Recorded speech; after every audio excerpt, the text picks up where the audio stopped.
Vaporul vechi, cu două roți uriașe, putește pe sub poduri prin oraș. Licori albastre, galbene, verzui,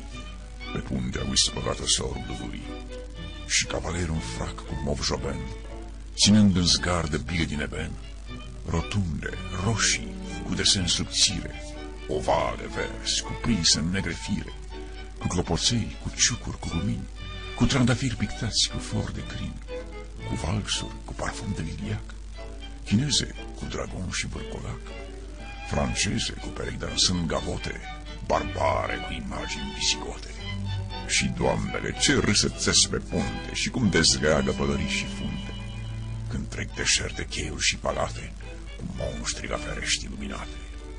Atunci în noapte când se schimbă garda, aprind vedenii bilele și scarda, iar domnii cu jobeni, încinși în frac, a toate știutori să râd și tac, iar doamnele mai tare râd și sorb, cafele din felgean de fildeș orb,